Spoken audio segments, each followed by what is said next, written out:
Rally je překrásný a bezesporu jeden z nejnáročnějších motoristických sportů a jako takový samozřejmě poutá i odpovídající pozornost.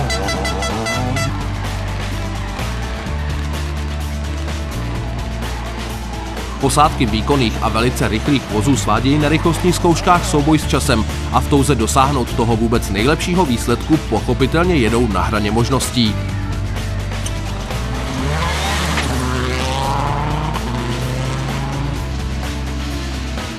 To platí jak pro soutěžní techniku, tak pro posádku samotnou. Levá 6 dlouhá rozvalí 50. Levá 4 dlouhá půl. Jsou však situace, a ne nijak neobvyklé, kdy se zmíněná hrana prostě překročí. Brzda.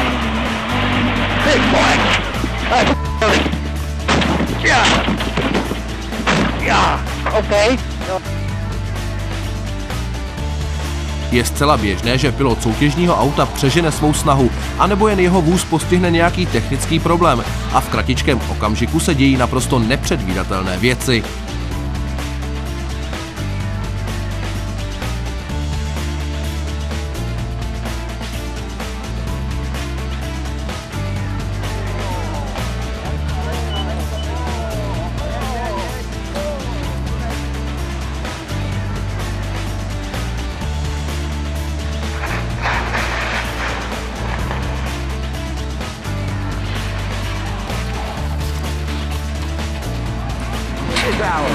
Pokud rallyový vůz opustí trať, stává se prakticky ihned naprosto neovladatelným a členové posádky jsou v tu chvíli pouze a jenom v rolích pasažérů.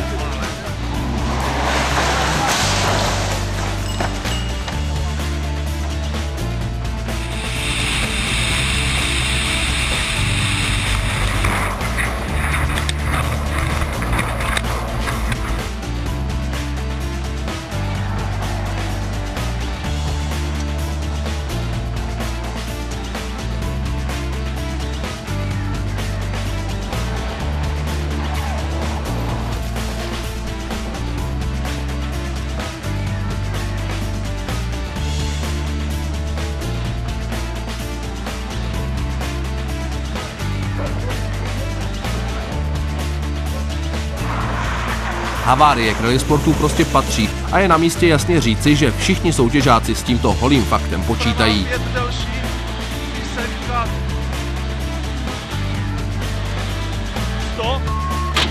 Ty vole, tož toto!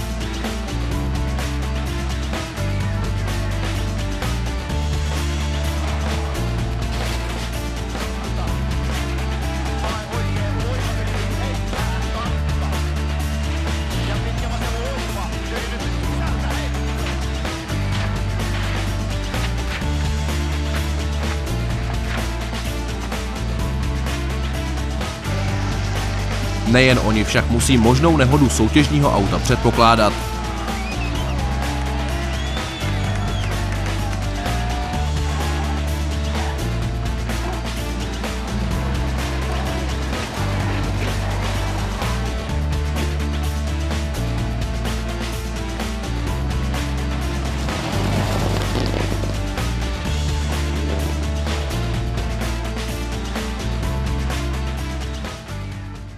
Prosíme, poslouchejte pokyny pořadatele. Tato výzva je určena divákům a všem fanouškům automobilových soutěží.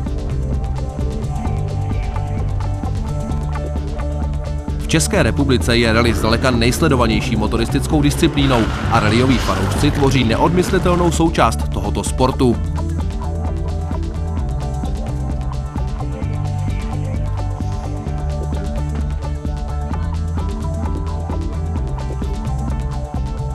Rally bez diváků není rally, o tom není pochyb, ale je třeba si uvědomit, že sledování soutěžních aut v akci vyžaduje od příznivců rally sportu velkou zodpovědnost. Každý, kdo se vydá ke tratím rychlostních zkoušek, si musí uvědomit riziko, kterému se vystavuje v případě, že neuposlechne pořadatele a postaví se na nebezpečné místo. Zde máme několik konkrétních ukázek, jak má sledování rally vypadat v praxi.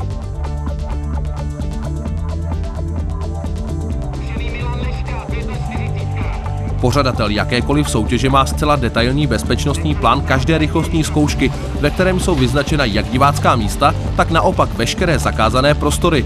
A to zkrátka diváci v plném rozsahu musí respektovat.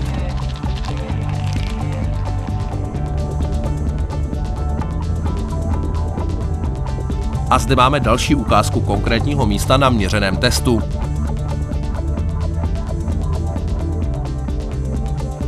V grafice pak můžeme vidět, že přihlížející lidé stojí přesně v souladu s bezpečnostním plánem soutěže.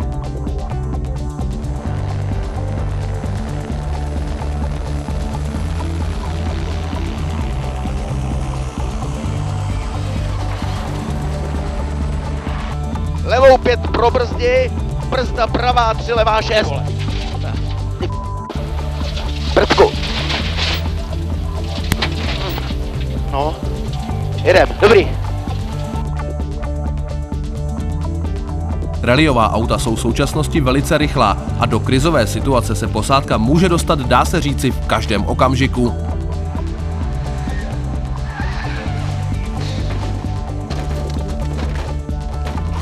Pravá 5 na šoto.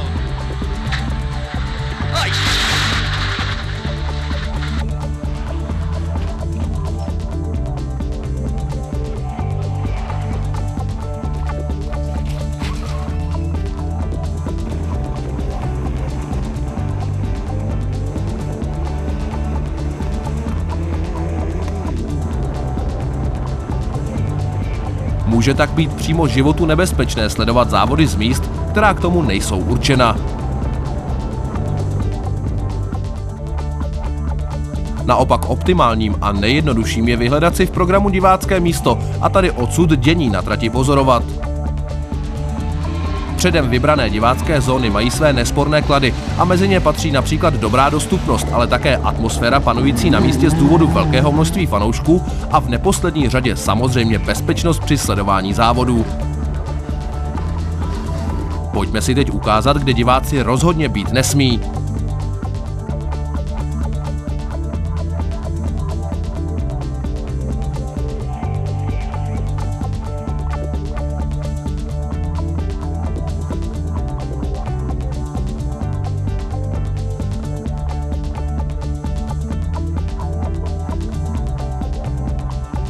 Rally je překrásný sport, ale zůstat jím může jenom tehdy, když při něm nebude docházet ke zbytečným tragickým nehodám. Mějte to tedy prosíme na mysli pokaždé, když budete stát u tratě rychlostní zkoušky.